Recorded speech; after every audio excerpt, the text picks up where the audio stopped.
We are the Rock and Roll Rowdies. Yeah. When I first took over TM, tour management with the Average Whites, I don't know where we were. We were somewhere, and Onnie was a bit drunk, and I went, come on, you're coming with me in my fucking room, so I know you're not going to get locked up or whatever. So, you know, in the morning, well, I would say 7 o'clock in the morning, I was like, I called the hotel in the next town. Okay, this is what time we're arriving. I called the airline. Limo company. I called the limo company. I called the record label. Then I called the limo company in the town we're in. I talked to the hotel to get the bills ready. Right. You know, and then you get a call from the other town.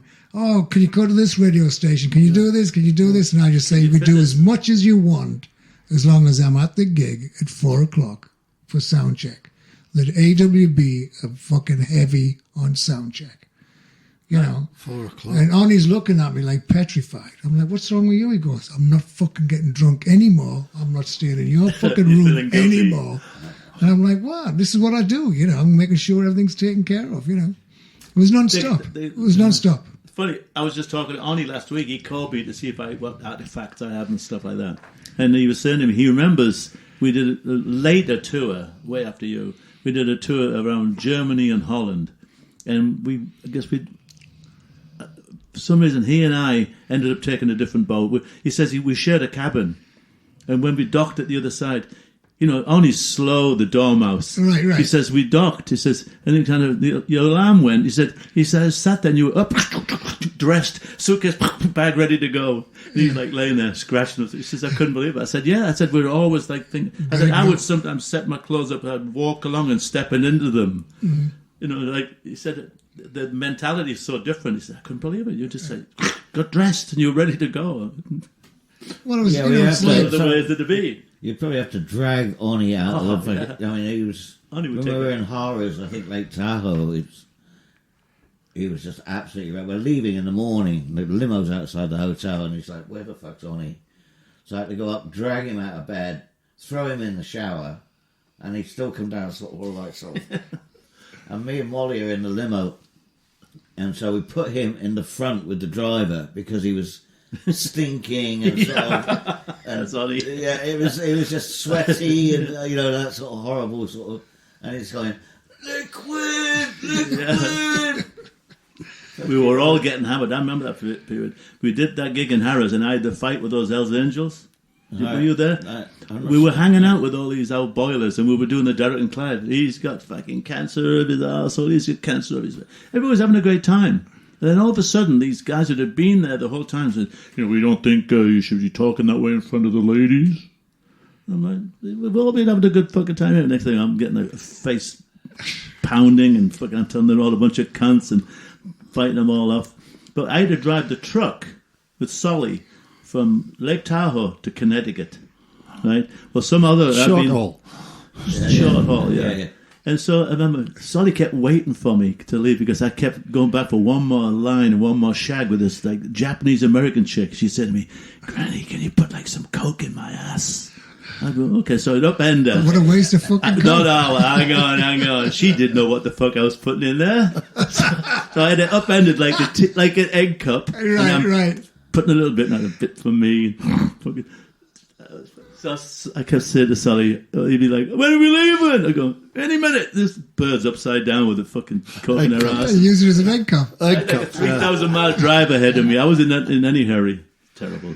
Shocking behaviour. Shocking behavior. Terrible, yeah. Shocking. Rock and roll rowdies. But you know, That's their impression on the United States. with me, with the Average Whites, I knew them so well. Like, I'd call Onnie 2 hours before we leave. An hour before we leave. And the 1 hour I go, you got 1 fucking hour, mate. And he was always on time. Yeah. You know, and the rest of the guys, it was different. Yeah. Hamish didn't need so much time. You bought me once because I wasn't anything like into tour manager when we first came to the States with Average White Man. And you said some of the guys, time, I go, oh, you said this. You said, shut the fuck up. Yeah. You said, you tell them tour manager time. I'm like, oh, I hadn't thought of that. Because you'd gone from being Wilko to being this organised fucker I didn't know. I'm like, Oh, I didn't realise that, because you tell a roadie a time and he'll be there. Yeah. Yeah, and I'm going, oh, you said 2 o'clock. Shut the fuck up. They were the best guys. I mean, there was just like so together. I mean, I'd come down after paying the bill, I'd walk outside, the limos were loaded with people, the bags. We were ready to go. But people got to know today, in the 70s, when we used to turn up at airports, there was no TSA. Right. The bell captains would take your baggage and take it straight to the airline. Yeah. I never checked in. I don't know about you, but I never checked in. I went, just go straight to the gate and just give them the tickets. It'll go, well, can you check in? I went, we are. We just play the whole game. They're going, oh, it's okay, we can do it. Yeah. And just get our passes and straight on the fucking plane, Yeah. Different ball game. Different ball game. That was it. Unload all the bags on the fucking sidewalk outside. Fucking skycap. Fucking. Yeah. He'd fucking where you going? Around. Yeah, right. Yeah. And also the car tag it all rentals. If we drove, like, Yeah, but then it's... Oh yeah, I know. but but $20 was like, fuck it, it was worth it, But the Hertz and Avis back then. There was no National and this and that, I've still got my Hertz #1 club card. Oh, you just do? in an old drawer, yeah. We had an Avis and a Hertz. Try using it. It was just But as you said, but advancing, I remember calling Hertz at Sunset Marquee, and I'm going, running late at the airport. He goes, oh, yes, Mr. Wilkinson, we're looking forward to seeing you again. I'm going, no, you're not listening to me. I'm leaving the fucking cars at the airport. We're running late. Oh, you can't do that. Goodbye. Just leave them at the curb. No, I remember. We used to, with Genesis and Phil, if we were staying at the Sunset Marquee, get all the cars delivered to the Sunset Marquee. Yeah. They'd be waiting for us. The cars are downstairs, so he had that one, I had that one, he had that one, and then we would just leave them there at the Sunset Marquee and the keys in, because the limos would take us to the airport. Well, we always took the cars back. I don't know why. No, we never. A bit tighter budget. Yeah, it was a tighter budget. Tighter budget. Yeah. I mean, obviously, fucking. But I remember this cop, he goes, what are you doing? I went, he's the keys mate. He goes, oh, thanks. What do I do with this? I went, see that car? He goes, yes, you can fucking have it. See ya. Yeah. And he never said Many anything. times just roll up at the airport and just get the shit out and then... Yeah. I remember when I was in Leave LA looking after Elkie, and she had a rental car, and she'd flown back to England. The apartment was paid up for another month. The car was, I just kept the car. Yeah. And eventually the rental company got hold of me and went, have you got this car? I went, yeah. They went, would you let us have it back at some point? I went, oh, okay then. I'll leave it there. The bill probably went to the record company, and it probably never come out of somebody's advance. Well, it was the somewhere. same thing. I sent the Average Whites back, and I had an extra week in LA. And me and Roach Cliff and Don Boo go out one night, and the car ended up in the Pacific Ocean. I have no fucking idea how it got there. Not As a clue. these things happen. So next day I get a call, and I'm really fucking out of it. I'm like, yeah. They go, where's your car? I'm going, it's outside. It's outside, because I knew it was coming. I was like, it's outside the fucking house. And the guy goes, can you check that, Mr. Wilkinson? I went, yeah, sure. Hang on. Hey, Don, is there a fucking car outside? No, some cunt stole it. Oh, some cunt stole it. Why? What do you mean it's in the fucking ocean? Yeah. Oh, well, can you send me another one? And they fucking did. They always used to oblige you, Well, where would you like it, Mr. Wilkinson? Oh, on Manhattan Beach, I'm staying. Can you come to the airport? I think the abuse those cars took. I remember, we used to get station wagons because you could slide a load of guitars in. But then when we started getting the heavy fly cases, they're a little bit bigger. I can't think of the number of times I've smashed the back windows, slammed the back door. Fly cases are that little bit. Well, I remember having shunts with Wishbone, picking up rental cars and going driving, and you'd be stopped in front, and then you'd fucking run into the back. Bump, sorry. Yeah, bumper next cars. one. Bumper cars. Fucking next light. Bump. Oh, sorry. This is why car rental companies now, you can't fully insure them. There's always a little bit of liability. You've got to take that extra cover. Yeah. I remember doing something at the loading dock, and I got in the fucking rental car, and I pulled it into gear, column chair, went, put my foot down, slammed straight forward into the loading dock. I thought I'd put it in reverse. I hadn't, just put my foot down. Fucking one of those, get out of the Alpha. Bang! Do you remember the 70s when you went into a gas station to get gas, obviously, and there was the cash register was outside? Oh, yeah. And the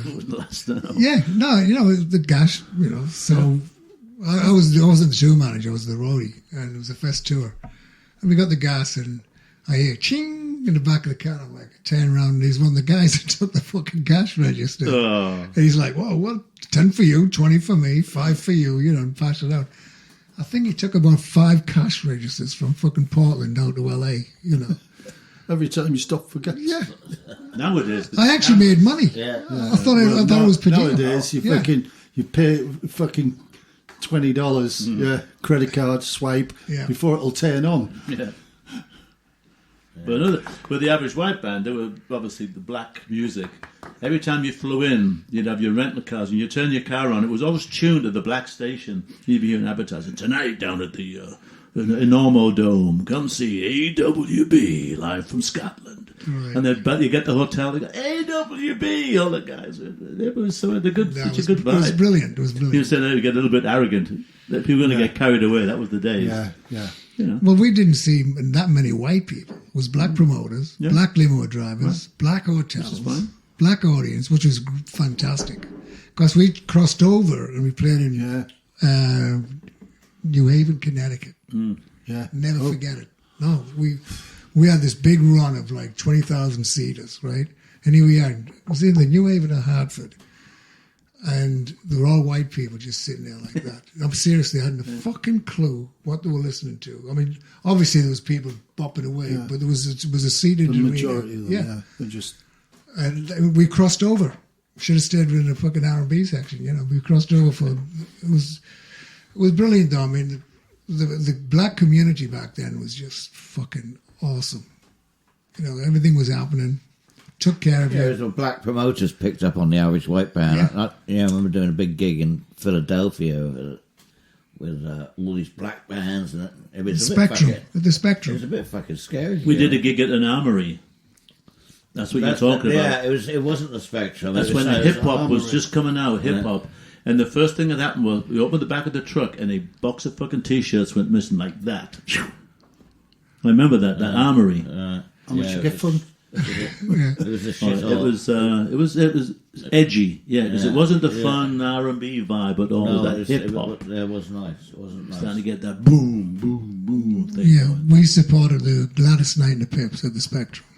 It was brilliant, fucking brilliant. Yeah, that armoury was more free for all. Yeah, a bit more street.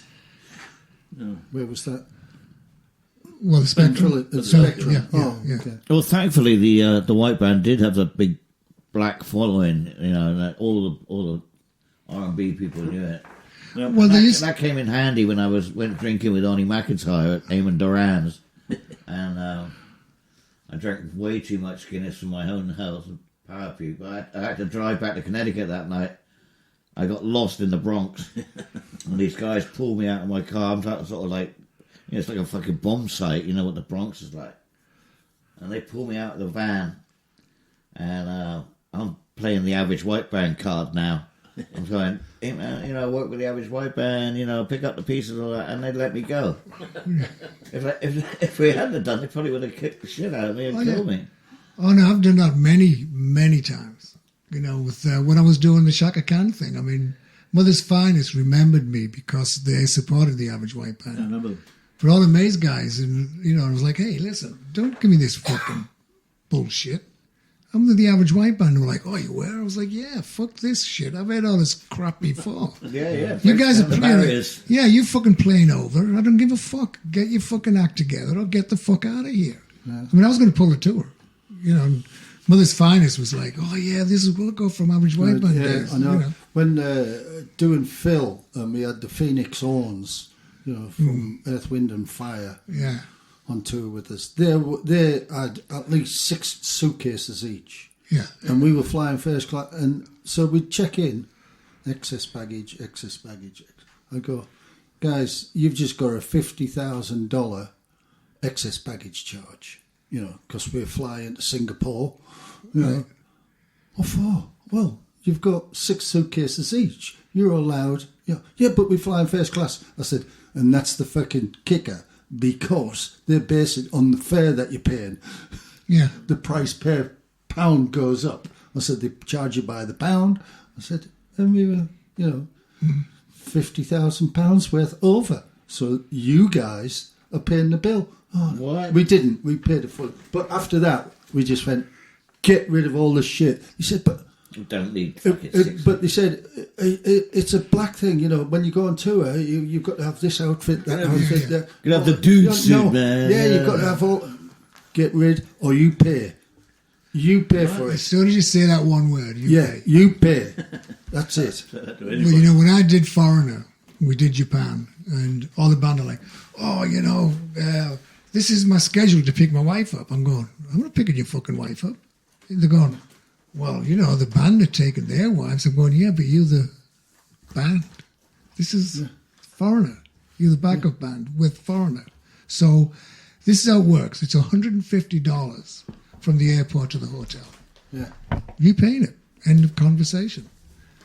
2 days later, fucking wives are calling me up. What the fuck are you doing? You know, I'm like, I'm the tour manager. I don't care. You can come, but you're going to pay your own fucking way. They're not paying all this shit, you know. Yeah. You just think, you know, it's like Puddle of Mud. When I was with those, that was the last band I toured with. It was fucking horrible. And every night... that pukes up on stage, aren't they? Yeah. Anyway, every night the bass player had to get a limo straight back to the hotel. So I didn't question it. But after about 2 weeks, I'm going, what are you doing? He goes, if I don't get in the hotel by a certain amount of time, my girlfriend gives me a hard time. And I went, whoa, fucking back off. So I said, that fucking hotel is $100 to $150 a night, and you go for 20 minutes to an hour?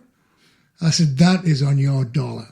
Yeah. And also the limo is on your dollar. Yeah. And he was like, well, I'm going to talk to the management. I said, I've already fucking talked to them. And the management were like, thank you, Wilkie. You saved us fucking $1,000 a week just on this bullshit, you know. And it was just stupid shit. And if you don't fucking stop it in the tracks, you know. Oh, yeah, absolutely. They just... But at the beginning, I mean, there was no freeloaders. When we were first touring, there was no budgets. I never occurred to me. Well, I did budgets. Not at the very beginning. Yeah, I did. No. Oh, not in the 70s in England. That's what I'm saying. Yeah. I'm saying it's all this evolution. You become aware of costs. Yeah. That's what I'm saying. It's just how the understanding of the business. But, you know, if you don't have, like, tour managers overlooking it, like a lot of them don't, and let the band be the orchestra, you know. They go, oh, I want a limo parked outside 24 hours a day. Yeah. Well, it's going to fucking cost you. And at the end of the fucking tour, they go, what's all that money for? Well, he wanted a fucking limo. Yeah. Well, he can pay for it. The others would go, he can fucking pay for it then. Yeah. I mean, the average white band And they just thought, especially with Status Quo, they just thought, we paid for it, you know. Oh, tour can you cost. pay? There's a tour cost. Yeah, just pay for it. It just comes out. Yeah, but it comes out of your, you know. And as we all know, as soon as the wives arrive on tour, you know, it's a whole different fucking ball game. And the drummer's wife arrived. Within about 2 hours, he comes up. He goes, "Can I get $100?" I went, "Yeah, sign for it." He goes, "What for?" I said, "Because you fucking signed for it." Yeah. And he goes, "What is for my wife to get her hair done?" Well, it doesn't matter. I don't care what it's for. Just sign for it. Well, you can imagine what a fucking... I have to account for it. Yeah, I said, I don't give a fuck if she's going to wipe her ass on a $100 bill. Yeah. You're going to fucking sign for it.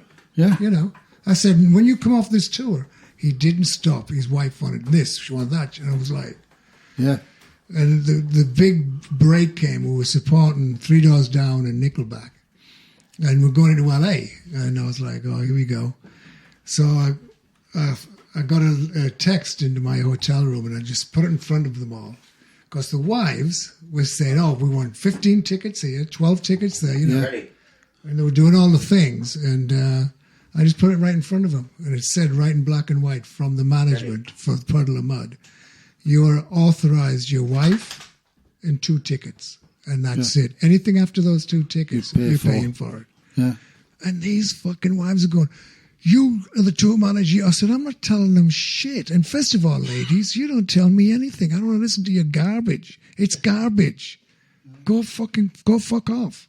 And the band were like, nobody's talking to my wife like that. I went, well, maybe it's fucking a problem you have, but I don't have a fucking problem with it. She's fucking... I don't have any problem talking to your wife like that. Yeah, go fuck yourself. You know. Yeah. It was horrible. I mean, just fucking assholes.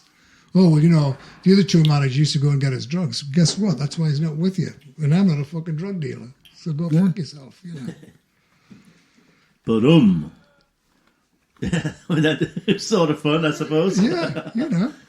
I just think over the years, like, first trip to Italy was like, it's 300 quid. Okay. I don't know if has that been calculated? Did somebody work out mileage and petrol? I don't think so. No.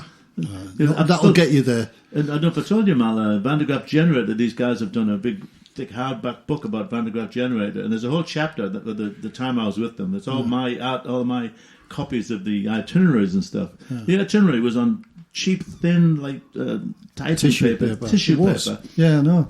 I've got one for Page and Plant upstairs. Yeah. It would just be like your city you were in. The promoter will tell you where you're staying. Next thing, gig, convention centre, or whatever it was. You had to find the place. So no phone numbers. It's just amazing. We're talking about this, millions of dollars, travelling. How it evolved. That's the whole thing. We can get across to people listening, like how, not that we did it, but we all collectively were taking this thing and refining it, and you'd pass it on, and you'd maybe get a tip from another buddy, and look what it turned into. A fucking $1 billion business. Well, you know, as you said, it's funny to the fact of, this is the hotel. Where's the number? Yeah.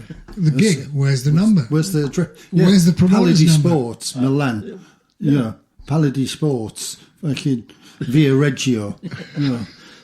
Yeah. So you just... We'd be driving into these towns. There, Paladi Sports, that way. There's a poster. I mean, how does a fucking wagger do that? Like me. Yeah. I mean... Imagine Wilko. No mobile. Scusi, signore, how you fucking doing? Like, if I break your nose, tell me where the Paladi Sports is. Where the fuck am I going? I mean... And people have asked me how you did that. I said, eventually I just pull over to a taxi cab and just you get in that taxi, show them where you want to go, Paladi Sports. I'll follow you. We'll follow you. Yeah. And if he goes fast, I'll fucking kill the bastard, you know. That's the business evolved. You know? We're all sitting on this table, yakking it up, and like... No mobile phones, no sat-nav. No computer. No computers. Someone is like, well, go around that roundabout and then go 2 miles on, and then the third roundabout, take the second left. And then ask again. Then ask again, and you're probably in the wrong part of bloody town anyway. Oh, second. Well, you know, it's like we got lost. That time in Trekmore Transport. Wasted time. I mean, that's great, the Google thing now. I mean, not to give them any kind of credit, but, you know, I mean... Oh, it's amazing.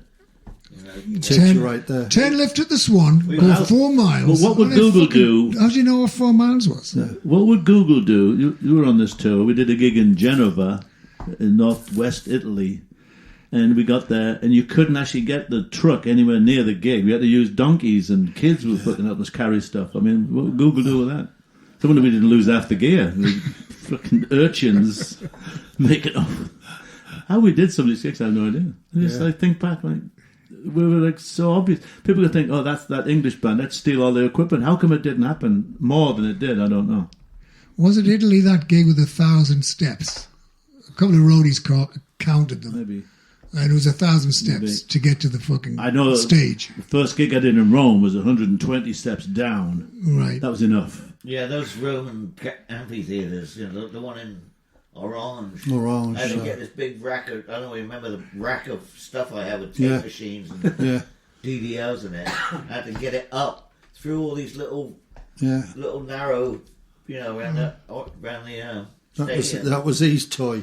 You deal with that, we're dealing with this end. That was the worst part. The Mark out there with these fucking... I soon learned how to delegate, you know. Yeah. But the worst ones for me was when we did the Spanish cycle stadiums.